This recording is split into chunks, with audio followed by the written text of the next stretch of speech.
আসসালামু আলাইকুম। আপনার উপর শান্তি বর্ষিত হোক। প্রিয় শরীদ, খাতমে কামালির 40তম ধাপে আপনাকে স্বাগতম। আপনি জানেন, রোগ শোক, বিপদ আপদ, আসমানি জমিনি বালা মুসিবত, সকল ধরনের অস্থিরতা, অশান্তি, অনিশ্চয়তা, নিরাপত্তাহীনতা, দুর্যোগ, দুর্বিপাক, আজাব গজব থেকে মুক্তির জন্যে খাতমে কামালি এক সহজ আমল। খাতমে কামালির এই আমলের মধ্য দিয়ে প্রার্থনাকারী প্রার্থনার সাথে মিশে যান। আসলে প্রার্থনাকারী যখন প্রার্থনার সাথে মিশে যান, তখন প্রার্থনা কবুল হয়। খাতমে কামালি প্রার্থনা কবুলের এই পরম মুহূর্তে আপনাকে নিয়ে যাবে। তাই নিজের, অন্যের, সমাজের, দেশের, মানব জাতির যে কোনো কল্যাণের নিয়তে আপনি এই আমলে অংশ নিন। আপনি সকল বিপদ আপদ, বালা মুসিবত মুক্ত হন। আপনার জন্যে কল্যাণকর সকল দোয়া আল্লাহ কবুল করুন। সব সময় আল্লাহ আমাদেরকে তার রহমতের ছায়ায় রাখুন। এই কামনা করে আমি শহীদ আল বুখারী মহাজাতক খাতমে কামালির পুরো প্রক্রিয়ায় আপনার সাথে থাকছি। আসুন এবার আমরা ডুবে যাই সত্যের গভীরে।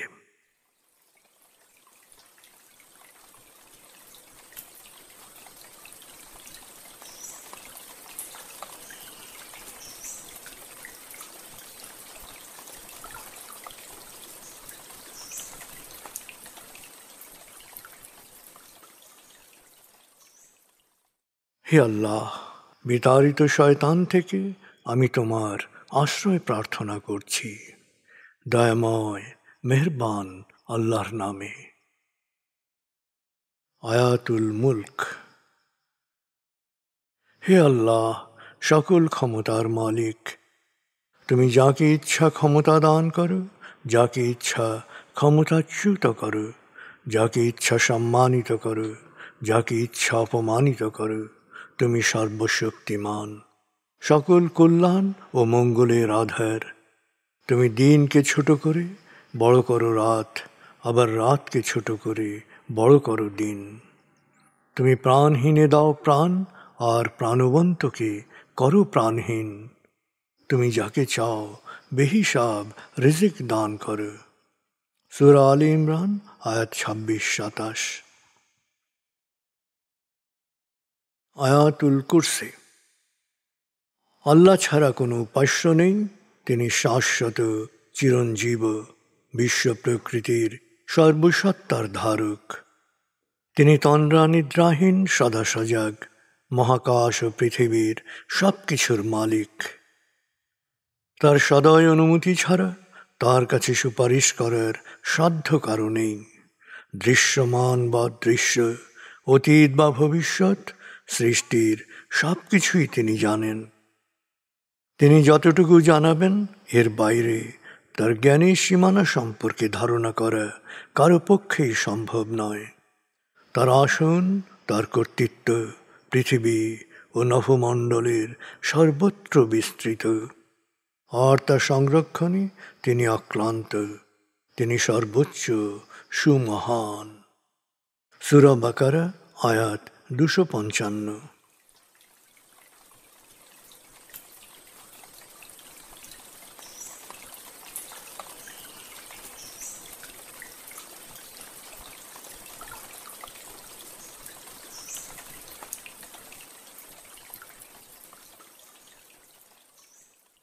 আসুন আমরা ধীরে ধীরে ডুবে যাই হৃদয়ের গভীরে নবী প্রেমে। বলগল উলা বিকমালিহি, কশফত দুজা বিজমালিহি, হসনত জমিও খিসালিহি, সল্লু আলিহি ওয়ালিহি। بلغ العلا بكماله كشف الدجى بجماله حسنت جميع خصاله صلوا عليه وآله بلغ العلا بكماله